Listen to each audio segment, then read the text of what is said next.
Amen. I hope you have your Bibles with you. If you do, turn to Matthew chapter 26. Matthew chapter 26. Your gospel, you can't miss it. It's the first one. I mean, it's possible you can miss it, but Matthew 26. If you open up with that. One of the distinguishing feature of Christianity from any other world religion or philosophy, of course, is Jesus. But something that's very distinct about Christianity from other religion is the belief that Jesus' death did something for other people. It's very important to understand. Jesus' death did something. He wasn't just a dude. He wasn't just a guy. His death did something. When Confucius, or Confucius, the Latin spelling, he died, didn't do anything for anybody. When Muhammad died, he just died and they buried him and his bones were there. That's it. When Moses and Abraham died, didn't do anything for anybody. When I die for someone one day, it's going to be hopefully sad for someone, maybe happy for others, but it's not going to do anything sad for my daughter. Thank you, Julia. Or was that happy? I don't know. Was that when you raised your hand? High five on the sad one. Okay, so it's going to be sad, but it's not going to do anything. No one's going to be set free. No one's going to believe. Well, they might get some money if they have life insurance, but that's it. That's it. That's it. And hopefully I'll leave a legacy and character in other people. But it's not going to do anything for a mass amount of people at all. Not at all. As a pastor, funerals are usually fresh in my mind. I just came from one. I got another one coming up soon. And I always think about that. And so we can leave legacies, which is important. Oh, my goodness. But Christians are convinced from the very, very, very beginning that Jesus' death did something for other people. He wasn't just a good guy setting a good example. And they apparently taught that in the early church because Jesus himself taught it. He taught it. And in Matthew chapter 26, we see an example of how he tried to explain what his death meant. There are times he talked about it and he preached about it. There are times he just showed it. If you have Matthew chapter 26, you go to verse 17. And before we do that, I'm actually going to tell you a little bit. One of my children's favorite pastimes, basically, is to ask us for a story. Last week was my 1-year anniversary of being at this church, and some people got a lot of sweet cards, mostly very, very sweet cards, and got a couple little gift cards, I love those. And one of them was a gift card to one of God's favorite restaurants, Texas Roadhouse. And so I took my wife and my daughter and a daddy spouse date, you might call it. She's a high five. That's right. And so we went there and had a great time and it reminded me of being back home in Texas. Country music was playing. I ate meat. I spit on the floor. It was a good day. We don't really spit on the floor. I'm just a joke. Okay. Anyway, she looked pretty serious and grossed out. So we ate this steak. It was good to be at Texas Roadhouse, and we were sitting there. My daughter said, "Daddy, tell me a story." She does it all the time, or my son will say it. "Daddy, tell me a story. Tell me a story. Tell me the one about the bike." One time I had this BMX. I ramped and I cleared the ramp and I slanted. It's a pretty cool story. Tell me that. So I start at the very beginning. Well, it all started back when this happened. Now tell me the story about this. And Mama, tell me the story about that time you almost died. She did. Elaine got viral encephalitis, and she should be either a vegetable or dead. It kills almost every kid or leaves them in a vegetative state. 3 days later, she rose up, no illness, when she was a baby. So she tells these stories over and over. She said, "Well, Daddy, tell me a story."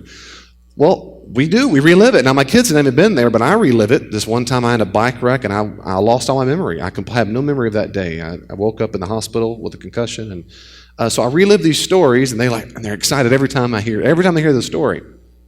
Well, Jews did that for centuries. They relive stories. They say, "Daddy, tell me a story." And one of the favorite stories they told over and over, "Tell me about that time that our ancestors were slaves and God rescued." "I like that one. Tell me that one again."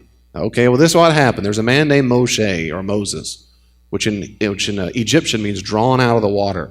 What happened was God raised up this Moses on, and he sent him to Pharaoh, and he told Pharaoh, what? "Let my people go." Do you know the song? And he didn't do it. And all the boys and Jewish boys and girls going, "Wow." And so God had to spank them 10 times. And he sent he called them plagues. And he said, time after time, they got worse and worse. And he said, "No, I'm not letting my people go." And finally, the very last one, something horrible happened. What? Well, God the Father said, Yahweh our Father said, "If you don't let my people go, I'm going to have to take the Egyptians' first sons," which would be the eldest son. That means the military would have been decimated. "I'm going to have to take them. I'll have to kill them. I'm going to send the death angel. But here's what I'm going to do to protect you, Israelites. If you'll get the blood of the lamb and smear it over your door, that death angel is going to pass right over it. You'll be set free. Well, that's what happens. They do get set free. They get Passover, and they live what we call the Exodus, which in Greek means, exodos means the way out, the path out. And they celebrate this festival every year, all the time. They call it Pesach or Seder. They still call it that. In fact, that was the earliest name for Easter, by the way, because it happened near the Pesach. And so every year, Daddy, tell me the story. And they would relive what it means to be a people of God who's rescued out of slavery, bondage to the Pharaoh. And they relive it every year in this special meal. They'd get together and break up the food. And that's what's going on in verse 17. It's a very exciting story to be retold over and over. And Jesus and the disciples are no different. Look in verse 17. On the first day of unleavened bread, that's a festival that came right after Passover. And so these festivals tended to get joined together. The disciples came to Jesus saying, where will you have us prepare for you to eat Pesach or Passover, the Seder meal? He said, go into the city to a certain one and say to him, the teacher says, time's up. I will keep the Passover at your house with my disciples. And the disciples did as Jesus had directed them, and they prepared the Passover. When it was evening, he sat at table with the 12 disciples, and as they were eating, he said, one of you here, I'm telling you the truth, is going to betray me. So in this special religious holiday event, he's eating bread and chomping down on vegetables, and they dip it in salt water for the bitterness and the tears they cry. Everything is symbolic. 3 or 4 different kinds of bread, 3 or 4 different kinds of cups with wine in it, and all of a sudden Jesus drops this bomb. Oh, by the way, one of you here is going to betray me. And they were very sorrowful and began to say to him one after another, is it I, Lord? Like, He says, the one who's dipped his hand in the dish with me will betray me. He doesn't mean a person in particular. He means there's someone who's right at this table. In other words, he didn't have one person. He's not giving out who it is just yet. He's saying it's someone so close, they're at this table. Verse 24, the Son of Man, that's Jesus, goes that it was written of him. That is, I do what Scripture has predicted, you might say. But woe to that man by whom the Son of Man is betrayed. It'd been better off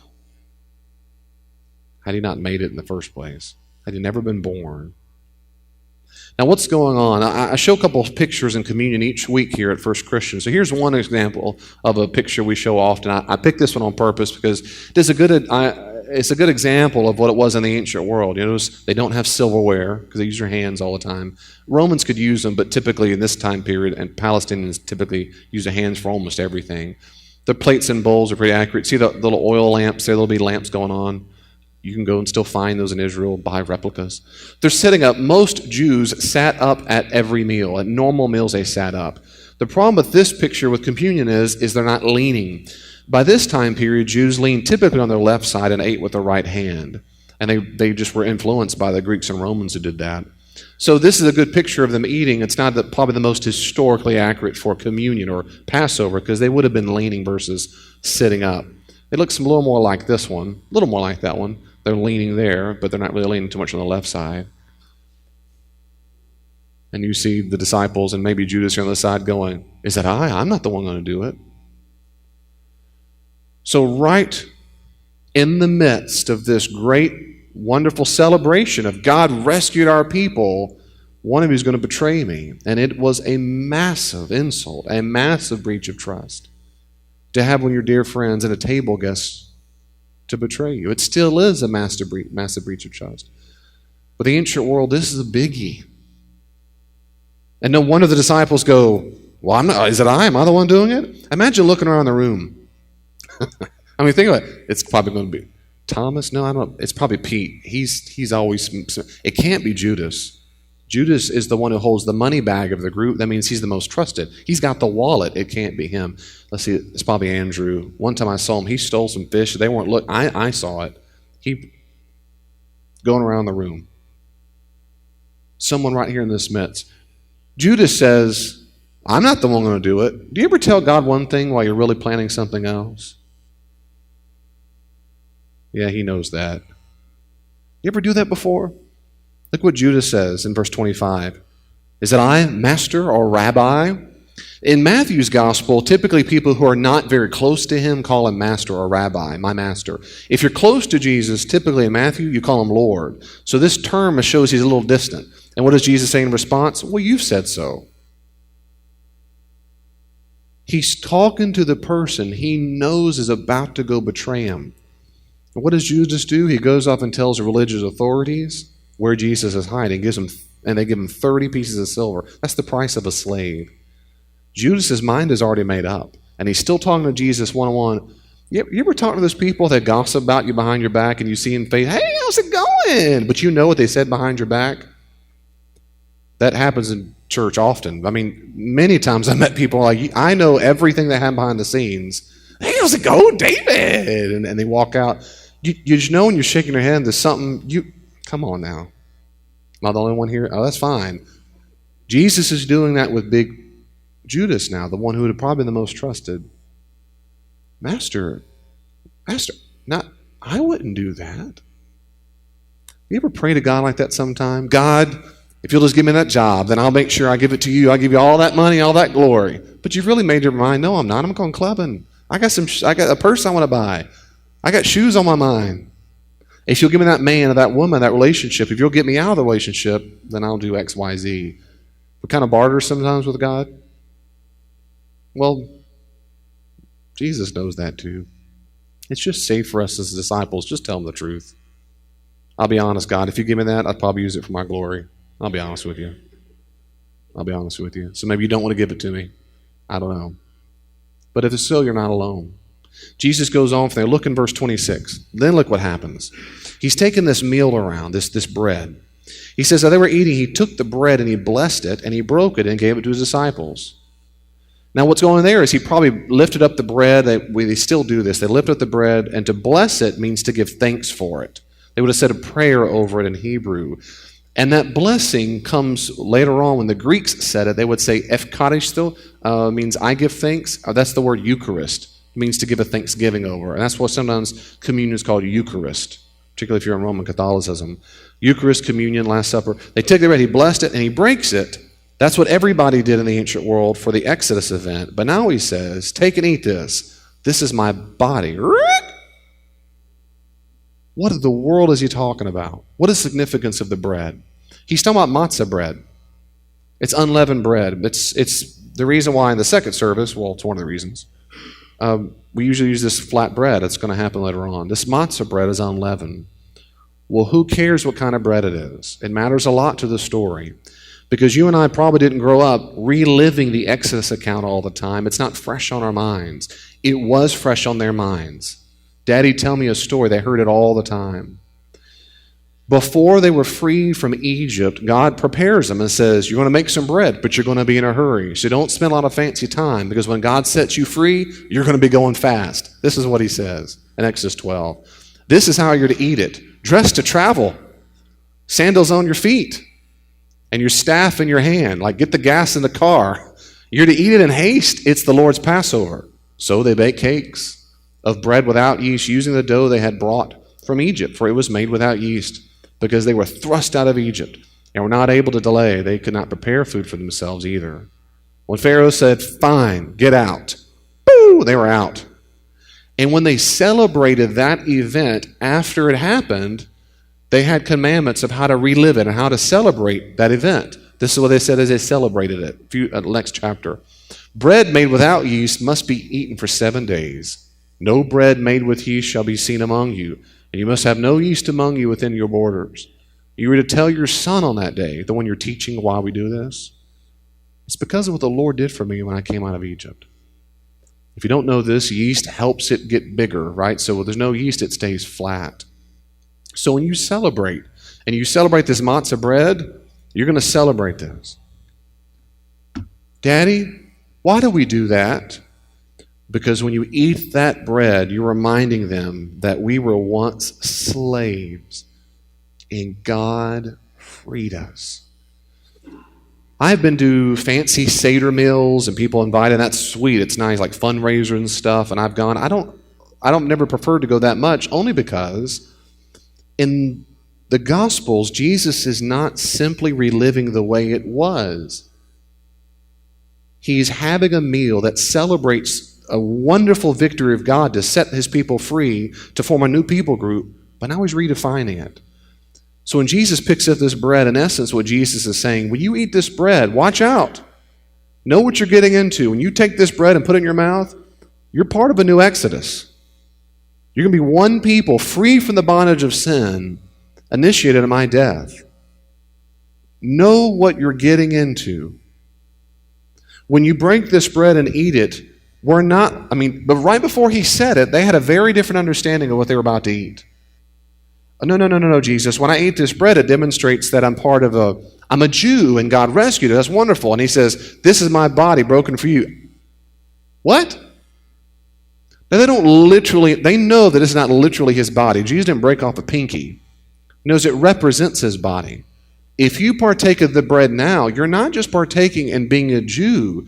You're part of my people now. You're joining with me together. One people, you're not free from Pharaoh. You're going to be free from sin. But it comes at a cost. When you participate with this bread, know what you're getting into. You're joining with me together. Then he goes on there. Look what he says in verse 27. He took a cup. When he had given thanks, he gave it to them, saying, drink of it, all of you, for this is my blood of the covenant, which is poured out for many for the forgiveness of sins. Now, this is going to sound a little weird to us because this doesn't happen much at First Christian. In the ancient world, when they sacrificed animals all the time, the belief was that the life of the animal was in the blood. Kind of like you might say the DNA is in our blood. They thought the life-giving force of a person or an animal was in the blood. So it was sacred. You didn't want to come in contact with the blood, except when it was at the sacrifice time. That blood represented things. So after Exodus, and they were freed from slavery, and then Moses says, let's have the law, and he's given the law of how to learn things. There's a festival about the law, and listen to what it says here. This is Moses, he sent young Israelite men, and they offered burnt offerings and sacrificed young bulls for peace offerings to the Lord. And Moses took half of the blood that come from those animals, and he put it in bowls. And half of the blood he splashed on the altar. That's a way of purifying the altar. It might have looked and smelt funny, but it purified ritually the altar. He took the book of the covenant, we call the law, and he read it aloud to the people. And they said, we're willing to do and obey all the Lord has spoken. Woohoo! We'll sign the contract. So Moses took the blood and he splashed it on the people and said, this is the blood of the covenant that the Lord has made with you in accordance with all these words. So now there's blood on the altar from those animals offered. Now there's blood on the people. They're all in this together. One bloody mess. Sorry, that's a pun. Being sprinkled with the blood of the animals means that people are now united to what was offered to God. And have blood on them means they're committed to obeying God. It's like signing a contract. It's like when my pastor back then got married and gave me the rings and said, you need to understand, when you take this ring, it's not a flippant thing. When you take this ring, you're committing to obeying everything Elaine ever tells you. She's your boss. That's what I heard. I don't know what he said, but I'm just kidding. She's not even here. I'm not even getting any points for this. Not even here. But there's a sign. It means something. If you take this, it means you're submitting to something. Of course, what I really did submit to was the vows I made. I submitted to the vows I made. Jesus takes the cup and he passes it around, a cup that looked very much like this cup. This is from the first century. Jesus is in essence saying, when you drink this, you're binding yourself to me in my death, which gives you forgiveness. We don't pour wine on us or splatter blood or wine on us. Maybe that would be a different kind of church. He didn't do that either, but they got it. They got it. Before you start sipping on this cup, you need to understand what you're doing. You're not drinking this like we were a few seconds ago, celebrating what happened a long time ago. When you drink it right now, you're binding yourself to me in my death. Now, it gives you forgiveness, but there's death involved. Are you sure you want to drink this? Don't pass it around too quickly, Pete, Andrew, Judas. Don't sip too fast. He goes on at verse 30. In verse 30 it says they sang their hymns. And that's what they did in Passover meals. They sang their hymns afterwards in several psalms. They went out to the Mount of Olives. And Jesus said to them, you will all, how many? All fall away. See, Peter gives a bad rap. All of them are going to fall away because of me this night. It's written, I will strike the shepherd, and the sheep of the flock will be scattered. But after I am raised up, I will go before you to Galilee. So you're going to betray me, but I'm still going to be your Lord in the future. That's good news. Verse 33, Peter said to him, though they all fell away, they're all a bunch of sinners, I will never fall away. Ain't going to happen. Jesus says, I tell you the truth, Pete, this very night before the rooster crows, you're going to deny me 3 times. Before the sun rises over the edge over there, Peter, you're going to deny me 3 times. And he said, even if I must die with you, I will not deny you. And so said all the disciples, Even those for whom Jesus dies can betray him. And even those who betray him can be restored. I don't know about you, I'm telling you, but that is good news for me. How many times have I told him, Lord, I'm not, wherever you go, I will follow until it's inconvenient, or I'm made fun of, or I get persecuted. Lord, I give you everything except all my money and my time and resources. Sometimes we just, in different ways here and there, have the confidence of Pete and the betrayal of Judas. And I'm so glad. It says it in the gospel too. I love it in Mark's gospel. After Peter denies him, Jesus tells the disciples, I'm going to Galilee, and tell Peter I'm going. We worship a Jesus who knows us so well and restores us even so. And some people I meet all the time in pastoral ministries, just the overwhelming guilt of what they've done, and they cannot fully believe that Jesus Christ knows everything you've done, and they still yet can restore you. He can still restore. He's still doing it.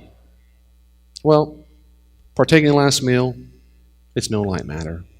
If we have the time and we don't, we go into 1 Corinthians 11, where Paul is celebrating communion with the early church at Corinth. And what's happening is the poor people who are working all day, they come off the fields and off the job, like me, and they come into the communion table. Well, the rich people are already eating all the food because they get to sit around. They were not allowed to say retired. They're not all retired. They're wealthy enough they don't have to work. And so here they come at this communion table of the Lord, and there's crumbs left. And so every time they have communion, it's a reminder of the haves and have-nots. It's a class division. Every time they get together in Corinth, he said, stop doing that. Stop doing that. When you come to the table, you got to realize why you're doing it.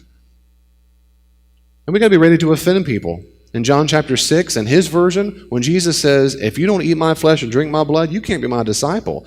In John 6:66, it says, and many people left him. They said, this seems too hard. This is ridiculous. It sounds like we're cannibals. One of the number one charges from the pagans, the early non-Christians, to Christians in the first few centuries was that they're cannibals, because they heard through the groom reveal that they're eating flesh and drinking blood.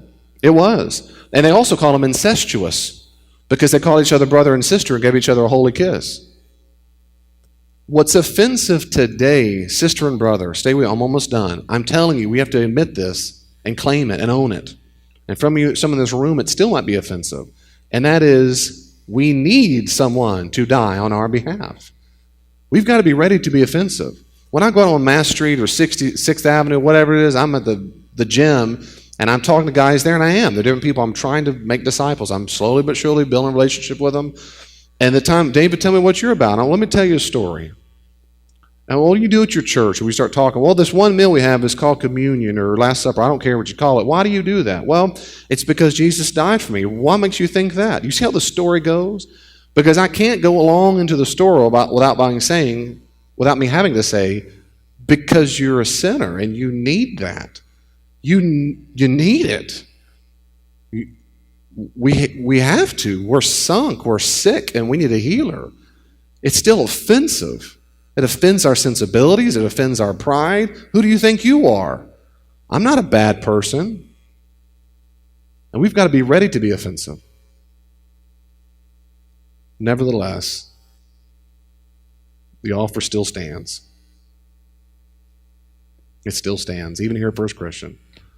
Would you come and share in this body and blood?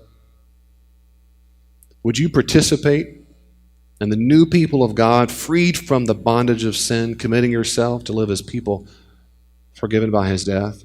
Or would you make other plans like Judas? You and I are given the option every week here. No one's compelling you. God doesn't compel us. We always have the freedom to say no.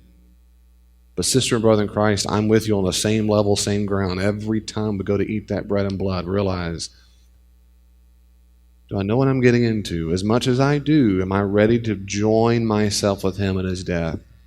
I get a huge payoff. I get forgiven. But I realize that I might have to go to the cross too. I'll never forget the first time I ever served communion. Ever. I'll never forget it. I'd never been on that side of the table. I'd always been on this side of the table. The first time I ever worked at a Methodist church, I was on the left side of the church, and I was handing out the bread. They came and kneeled down at the altar, and you gave them bread, and you said, and I remember as I started to do it, and this story's not about me, but I remember as soon as I started to do it, I said, this is the body of Christ broken for, and I choked up. And I started to cry. I couldn't even talk. And this overwhelming sense of unworthiness hit me hard. I mean, it hit me hard. And I looked at all the people on the nail, and I thought, I'm not going to make it to the end. I don't make it to the first one. Who am I to serve this bread? I have no idea what it's like to look at people who betray me in the room and say, you're going to betray me, and I'm going to die for you. I have no idea what it's like to die on the cross for anyone else. I have no idea what it's like to sacrifice all that. I have no idea. And I still feel that.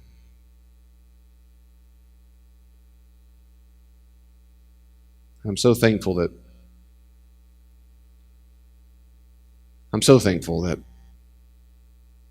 he still did it. And you might feel that way too when you come to take the bread and the juice. Well, sister and brother, the water's just fine. None of us are worthy. All of us at some point betray.